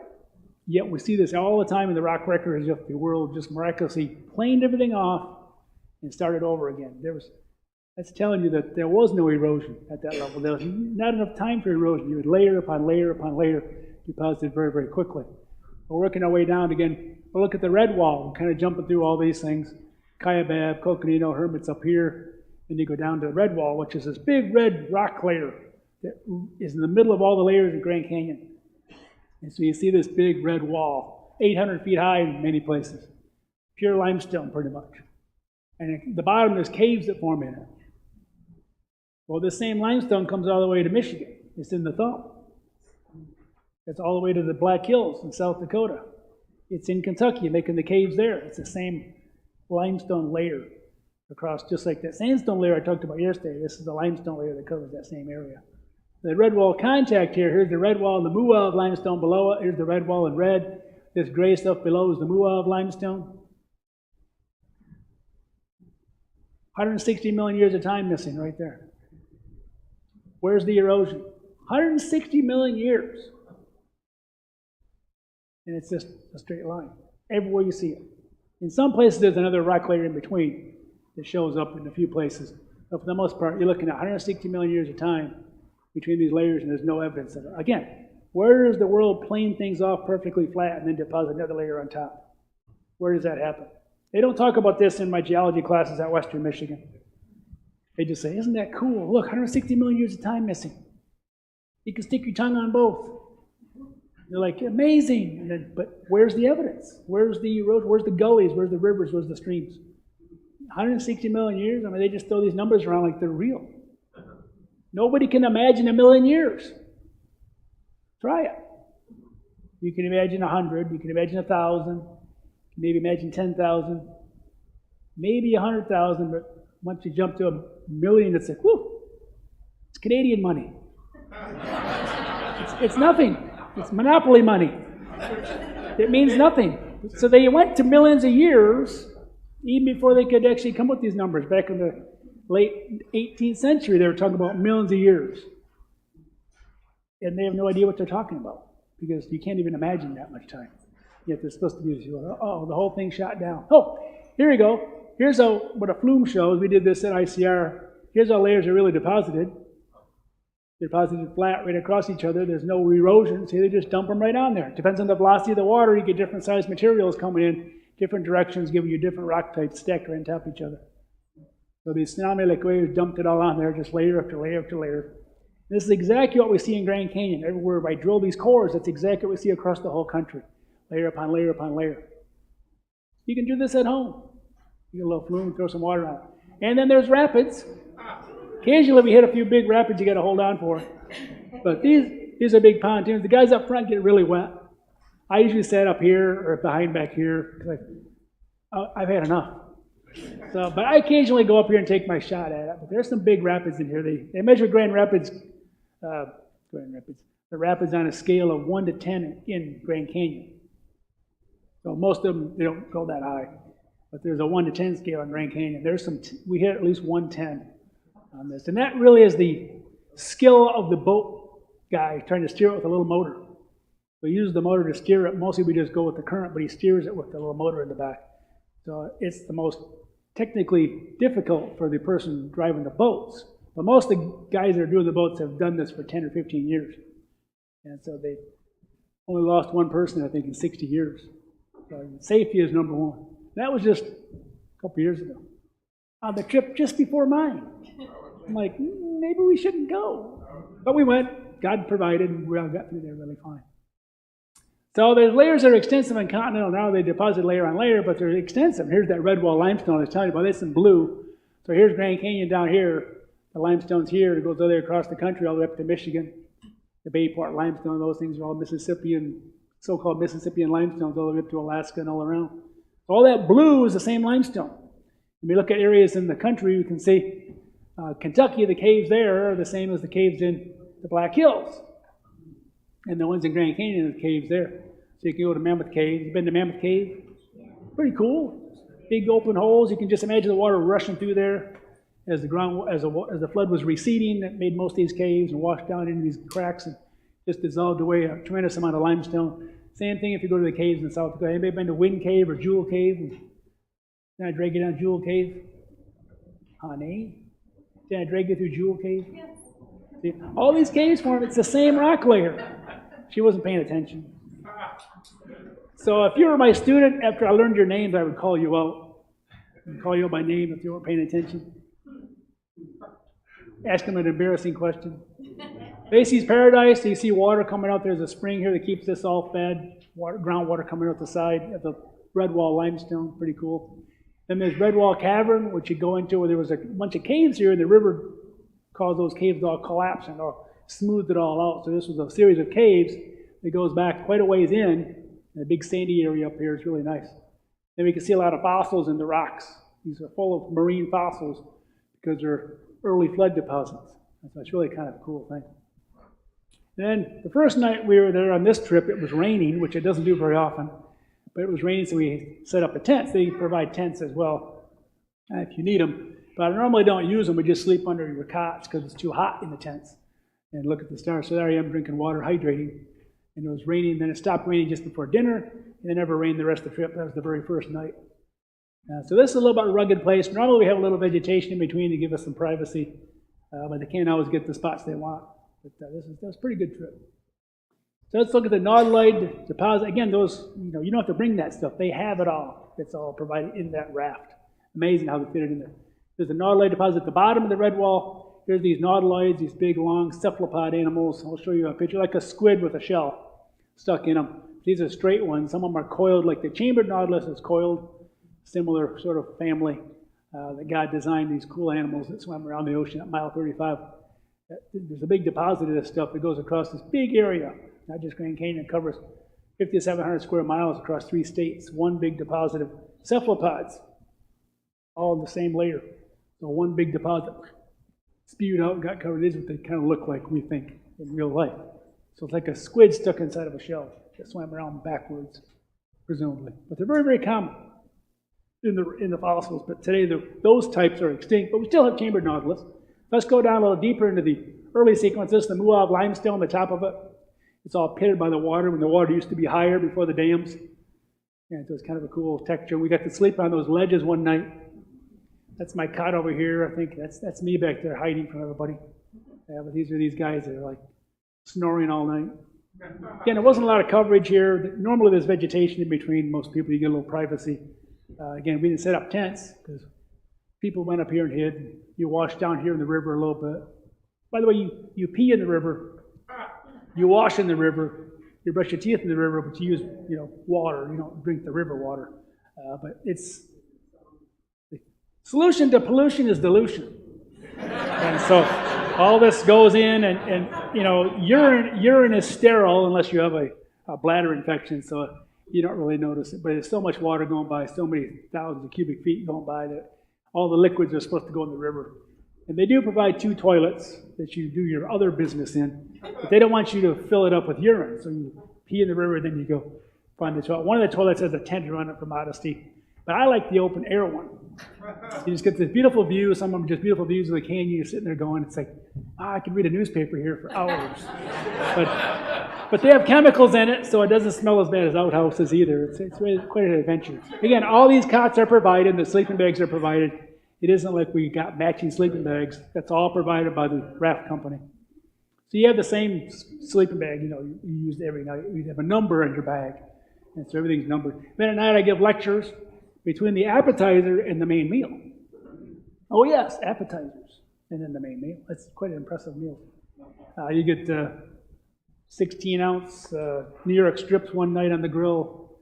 And then you get the worst night is the spaghetti, but it's this really good spaghetti, homemade spaghetti with all these vegetables and stuff thrown in. Yeah, that's the cheap night, but even that's amazing with garlic bread and everything. And they have fish night, and you know, they all cook it on the grill. It's amazing. They do all that. We just set up our chairs. Again, the chairs are provided too. And so you unfold all those, and I talk about the geology. Here's the Muav limestone over here below the red wall, which is right up there. So there's a couple of Navy veterans that were on this trip. Some of you were Navy veterans. Rick? He went on the trip. A couple of these guys from Oregon. This is now we're getting the Bright Angel Shale. These are brown colors now. There's the red wall. The Muav's up here, and this is the Bright Angel Shale down below. So there's a lot of trilobite prints. Pat would have been jealous. We get to climb up this big hike. We went up about 500 feet up, and we saw these trilobite prints. Those are the trails of these arthropods. That in Michigan, they're generally about this big, but here they were this wide. So you can see there are 2 legs on each side climbing around there for scale. So you can also go to the Anasazi Greeneries about mile 53. You can hike up here. I get up about to here now, and I'm too tired, and I can't go any higher because we're camped way down there. It's a little blurry, but that's the view you get. It's from a 35 millimeter slide that got reproduced. So back in the day, I took 35 millimeter pictures, and now we use our cell phones. And so, but I didn't get up there again. But there's some granaries from like 800 AD or something. Kind of cool. There's my hand in the way because I talk with my hands. This is now the Pt. sandstone. You can see the cross beds in that. This looks just like the pictured rocks. If you go to the pictured rocks, you'll see the same sort of little cross beds about this thick. And the picture rock indicating the direction of water flow again. It tells us this was all deposited by water very, very quickly. But if you close your eyes and look at that, you wouldn't know if you're in Michigan or in Grand Canyon, because it's the same sandstone layer that goes all the way across the United States, which I talk about the pictured rocks, all the way down to Grand Canyon, which is over here. So all this is the same blanket sandstone layer. It's about 100 foot thick on the average. That limestone we talked about, that might have been 800 to 500 foot thick all across the country. How do you get these deposits that go that extensive without a flood? Bringing these things very, very quickly. Even limestone is deposited quickly, they're finding. And shale is deposited quickly. Clay-rich rocks have to be deposited by moving water. And so we'll talk about this in my oil talk. I normally do, but I cut it out to shorten it a little bit. But even the flume experiments like we showed you here were showing that to make the shales with the layers that we see, to make the limestone with the layers we see in them, you have to have moving water. So nothing just slowly settles out, like shake up a butt of muddy water, let it settle overnight. That's not how the rocks are deposited. They're deposited by moving water to give the textures we see. So again, here's the progressive flood story. Kept covering more and more coverage. All of a sudden, boom, we start getting land animals, a lot more coverage, and then the maximum coverage and thicknesses, and then there's the receding phase. Again, I do have Australia done now, so it is filled in. Back to the little Colorado, where this comes in this beautiful blue water. It's about 80 degrees. Because the Grand Canyon water is 50 degrees. You don't want to swim in that too long. But this is this beautiful turquoise water full of carbonate. There we are climbing around here for a couple hours and swimming through here. That's a good time. A little break from the cold water of the Colorado River. It's cold because it's coming up from the bottom of the Glen Canyon Dam. So the original Grand Canyon water was 80 degrees all the way throughout. So a lot of the native fish died because it's too cold for them now. So they had to put different fish in. But there's still a lot of fish. So anyway, there's these rocks. We go past these. I kind of cut these out, zip through it really quick. Those sedimentary rocks are back into the granite now. I saved some time. I cut a few pictures up. There's the boats pulling up for In the evening, then we spread out, and everybody finds a campsite as you go along. This was the year it rained a lot. You can see the water was a beautiful chocolate milk color. This was the year my white shirts never were white again. So don't wear anything too nice down there. But you got to wear a lot of sunscreen. So people can hike down from the south rim across to the north rim. I don't know why people would do that. That's a lot of work. We just ride the raft. So get on and off the raft. That's the hardest part of our day. Short little hikes here and there. But that was really good mud. And here we are at Elves Chasm. People go up here and climb up the back if they can jump into this pool. But again, being a Clarey, we're not that brave. And so, but other young people do it because it's fun. But it's, again, the water from the side canyons is about 80 degrees. And so people kind of enjoy an hour or two of swimming around the water. We all jump in the water here down there and get on. Then there's rapids, of course. Every mile or so you hit some water to kind of cool you down because it gets so hot sitting in the raft if you don't. So it's really kind of nice. And occasionally you shouldn't do what this person does. You should hang out with both hands. There's always those yahoos. And the food's amazing. There's some of the crew cooking the food at night. And here's all the rest just chowing down on the food. It really is amazing food. You should go for the food. The breakfasts are amazing. You know, one day they'll have blueberry pancakes and bacon and sausage, and the next day they'll have eggs to order. How do you want your eggs? And anything you want, as much as you want. You can eat until you can't even stand up. And they throw a lot of food away because they bring so much food for every meal. It's all measured out day after day after day in these big, huge coolers they keep down in the water, floating in the and kind of keeps everything. There's even ice cream. They keep it under dry ice, and you get ice cream one night. It's so hard you can't eat it until it melts a little bit. So it's amazing what they cook for food on these trips. Global erosional surface, the Great Unconformity shows up down here as you go deeper. Here it is in Blacktail Canyon. The Great Unconformity is right here in Grand Canyon. This is Cambrian Pt.2 sandstone on top of the igneous and metamorphic rocks down here. And you can see some pieces of ground up right in it from this stuff as it came in a really little bit. But this is supposed to be 500 million years of time missing, but it's almost perfectly flat everywhere you see it too. So why is this surface perfectly flat, sheared off, perfectly flat, if it wasn't from big waves coming in? And so we're going to try to study tsunamis a little more. The Great Unconformity, they say this is from a secular site. Great Unconformity, the GU, is one of the geology's deepest mysteries. The gap of missing time between 100 million to a billion years, depending where you are. When and how this came to be is still not totally resolved. Still not totally, they have no idea how to explain this, how you have this erosional surface all over the world, every continent has the same thing. They knew about this from the time of Darwin. The Great Unconformity is a big mystery. I forgot to put the year down, but this was a site you can look up. It's fairly recent. So here's another spot of it here. This is the Cambrian sandstone right on top of these metamorphic rocks. You can see the textures are vertical, and they actually sway a little bit as the water came in. So I think this stuff was being cooked during the flood itself, and it was actually soft, and the rocks themselves got bent as the waves came over the top. The rocks were so hot and being cooked from below that even the crust was being cooked and melted at the time of the flood, and these rocks came across the top. This is Carol. She came on 2 of my trips. She came on the long day trip, 6-day trip, and the 3-day trip. And we're convinced she works for the CIA. Because we're like, she's like, maybe.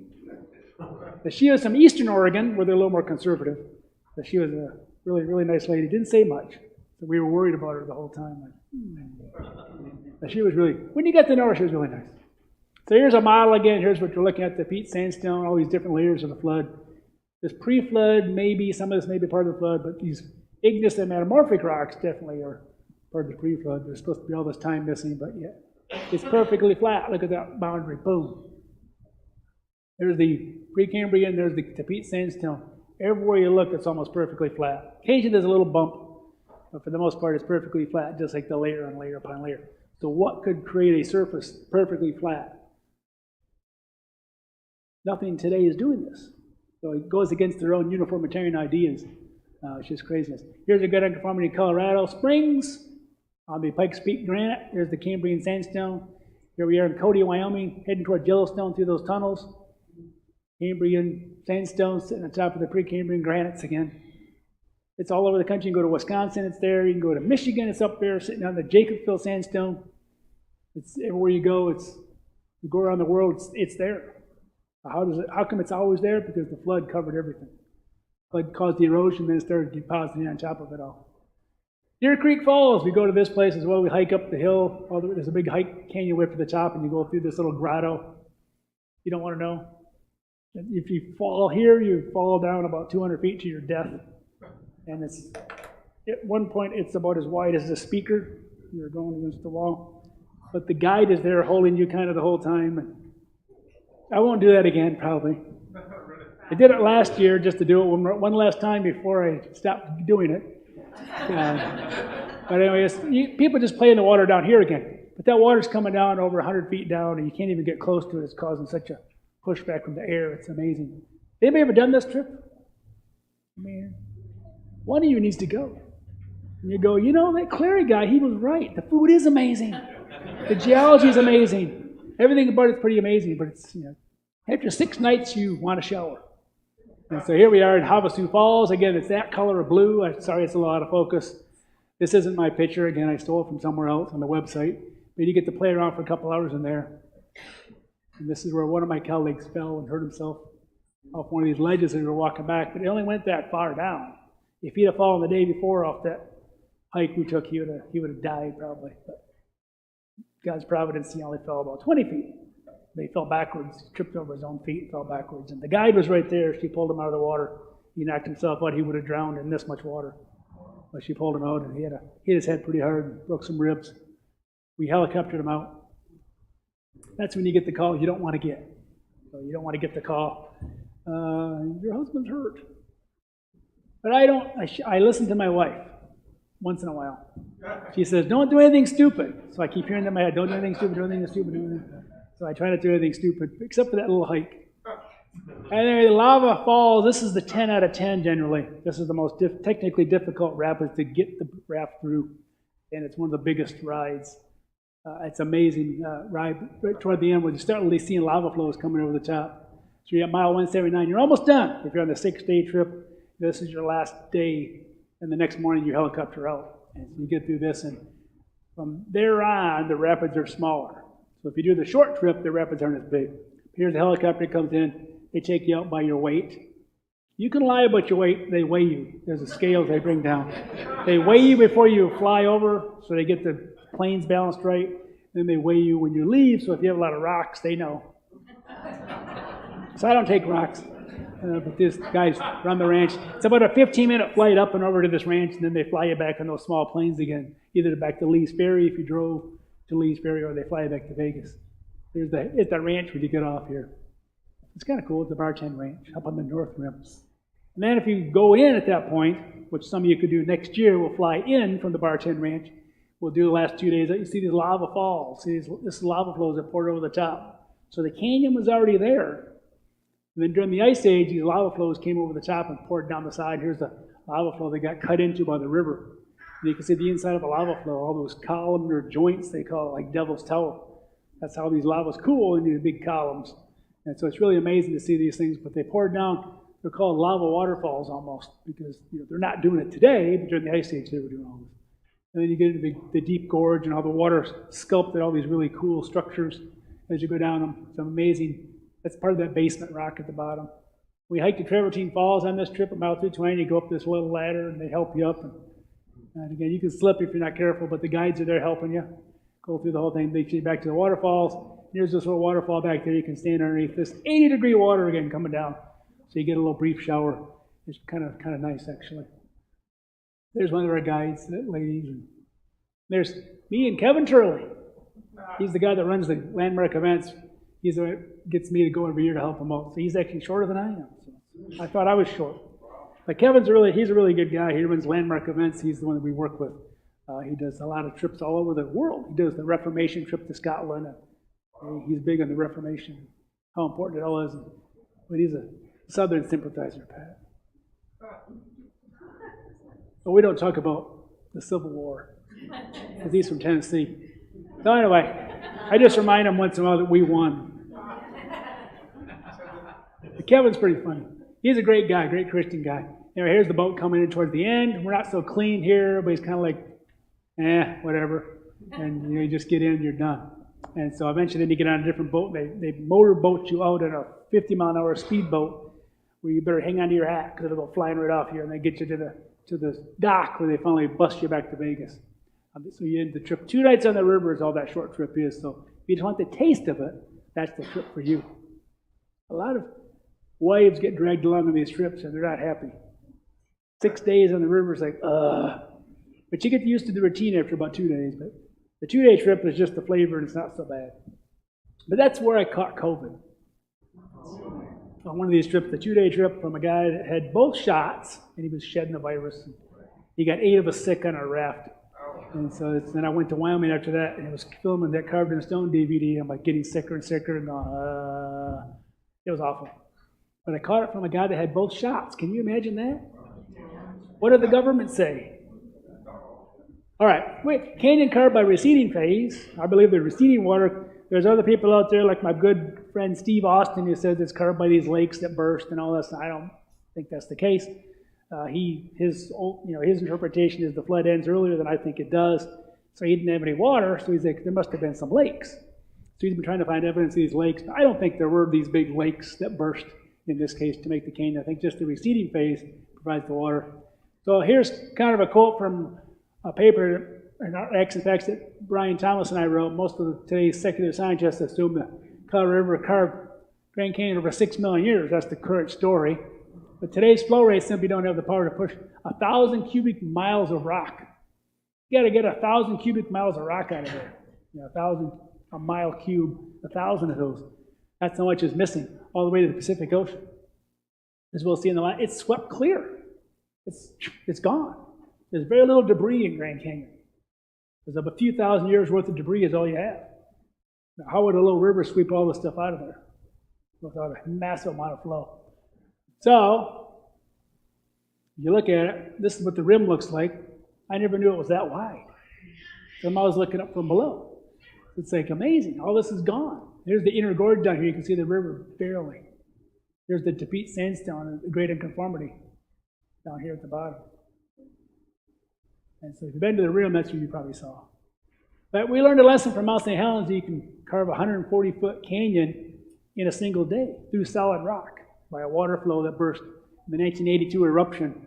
After the big one in 1980, there was a smaller one in 1982 that melted all the snow and ice that was building up and it came washing down. And it carved out this big canyon in a single day. That's a 1/40th scale of Grand Canyon in one day. If you had more than a few days, like half a year for the water to recede, you can carve a really, really big canyon. And lots of water. And Grand Canyon is part of the great uplift called the Colorado Plateau. These 4 areas all uplifted about 5,000 feet as the floodwater was receding. And off the western side, you have this big crack that formed, and the canyon was able to carve 5,000 feet down because the land came up 5,000 feet.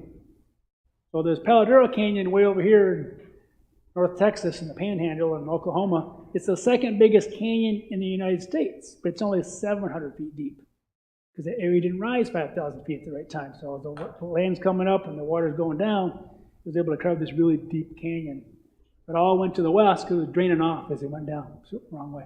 And there's even another uplift right here. You can't really see it, called the Kaibab uplift. It rose another 3,000 feet. There's a fold. So you have to go over that fold. Why do you go over a bump? Should have gone around it. It went right through it.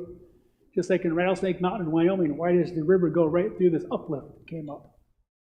Over 1,000 feet up, boom, the big uplift. All over the American West, we see rivers cutting right through uplifts. Why is that? In the Geologist in my geomorphology class, they couldn't explain that. They talk about stream piracy and different things. And like, you got to have streams line up just right. And, it's all this coincident stuff that doesn't really work. But the best explanation is the water was above all this, and this stuff came up and cracked. As packed down sediment moves, it's going to crack. The water just follows the easiest crack. And so there was a crack through here that just cut right through. Or just like packed down sand will crack. The water will follow those cracks as it flows out of there. So you go to the beach, pack your legs down over at South Haven with wet sand, and move your legs a little bit. It'll crack, but it sticks kind of together. The water's going to follow those cracks. Water is like college students. It takes the easiest path. So if you can avoid calculus, you'll take algebra. But I think calculus is easier than algebra. But, you avoid A lot of people avoid these hard classes. I always try to mix a little hard ones with easy ones. But water will follow the lowest path. So it does follow the cracks. And Kaibab uplift is right here. That's why there's trees on this. It's higher elevation. So the river cuts right through it, just like at Rattlesnake Mountain. So why would it do that? And there's all these side canyons all the way down. So to form all those side canyons, you got to have a massive amount of water flowing in all directions. A single flow from a lake over here wouldn't do it. Wouldn't form these side canyons all the way down. And so many of the other creation ministries agree with us. So here's the water coming through, follow these cracks, go all out. Once it kept going deeper and deeper and deeper, before you know it, you had a 5,000-foot deep canyon. And also, finally, the canyon looks swept free, as I mentioned. There's almost no debris in the canyon. You look at the canyon, it's like, where's everything? Yeah, there's a little bit over here, but where's all this 1,100 cubic miles of material is just gone? How's a little river going to do that, even with a lot of time? And they only give themselves 6 million years now. So that's not a lot of time, I don't think, compared to 160 million years with no erosion, or 500 million years with no erosion. We see between the layers. And there's one more picture here from above. You can see how clean it is. It's just swept clean. Massive amount of water flowing through there in a short amount of time. Following these cracks. And there's actually faults that got cut across it. That's why the river turns sharply a lot of times. It follows the fractures. So again, water is going to follow the easiest path. If there's a crack, it's going to go through that crack, and it's going to widen that crack. The more water comes through, the wider it gets. The more water comes through, the wider it gets. And that's exactly what you see. Grand Canyon is a perfect example of fractal fracturing, basically, if you're studying fractals. I know you do. I don't either. Anyway, we sold some of these. There's Parks Across America. We have our Grand Canyon article in here, along with some other articles, including Mackinac Island. Because Mackinac Island, you might not have known this, was your second national park. In 1875, it was the second national park after Yellowstone. Signed into law by Ulysses S. Grant. But then it became a state park when they closed the fort down in 1895 or something like that. They said, we're going to give it back to the state because they no longer had park rangers, which were the soldiers, to patrol it. So that became a state park then. But it was our second national park, so that's stories in there, lots of other parks. So we're going to do a second one on this coming up probably at the end of this year. We're going to probably produce every month or every issue of X and Facts. We have a parks article in there and compile them into these books. We add more pictures to the book than even the X and Facts articles. So it's pretty impressive. There's a map that goes with it. We didn't bring any of the maps, but you can buy the maps like those National Geographic maps. It's kind of made out of a rip-resistant paper, and it shows the parks in the back and talks about how it formed by the flood. How all these things formed by the flood. It's not the evolutionary story. If you want to pick up the map that goes with it, you can get that online. There's a combination deal for them, actually. So it's pretty cool. And of course, the second greatest book ever written. There's just the third greatest book ever. Forget. But this one's pretty. This talks about Grand Canyon. There's a whole section in here how Grand Canyon formed in my receding phase chapter on the Tejas megasequence. And I go through the evidence of how this was probably not a lake. It was just the receding phase of the water going through it. And those lava flows really support that because it had to be formed before the Ice Age lava flows came through. So you only have a very small window of time. Yeah, we already went through all this stuff. But again, the most amazing thing I need to put in here in my talk is how there was a guy just a week or so ago, I got an email from a colleague who said he has a geologist friend who said this book changed his life. Because he was always taught the old earth all of his life, and he could never reconcile that with his Bible. And then he read this, and he's like, it changed my whole life. So God uses even me. He can use sinners like me. He can use you. He's got a plan for you. That's why he wrote that Henry book, because he's got a plan for everybody. But it's amazing how even something like this is actually being used. You don't hear those stories too often, but it's nice to hear them. But it's not for my edification, just to know that God is using it. This is new. This is my flood talk that some of you picked up out there as well. It's 40 minutes of my talk I gave last night. And then, if nothing else, please sign up for X and Facts if you haven't. Or if you got cut off the list because you didn't tell us, sign up again. We'll give it up to you for free. It happened to me too when I was growing up. I used to get it, and suddenly I wasn't getting it anymore. What happened? And so I don't know if the postcard never got delivered or what, but every 5 years they'll write you and say, do you still want to get this? And if you don't respond, they cut you off. I think you just sign up again online. You can sign up online too. All right, well, thank you all very much. We'll have to have lunch. And then we'll one more talk on oil and gas. Now, oil is not old either. Oil can form quickly, and we'll talk about that. Thank you very much. I think we're done. I think we're done. That's it. Take it away.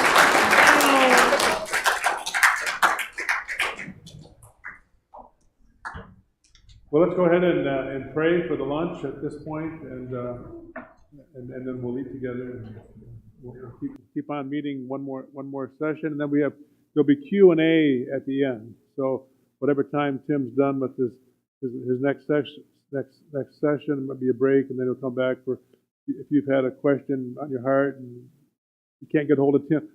Anyway, you can ask it in the Q&A time. So let's pray. Heavenly Father, we do give you thanks for your goodness again, your faithfulness. Thank you that you are, again, our great Creator and Redeemer. And Lord, we ask now your blessing on the food and our time together. In Jesus' name we pray. Amen. And hopefully my wife and others have set it up. And women and children first. Just go ahead and get in line and eat.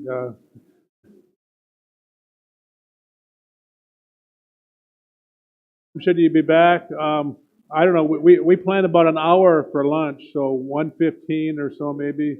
If you need to run home or anything like that, you can do that. But 1:15.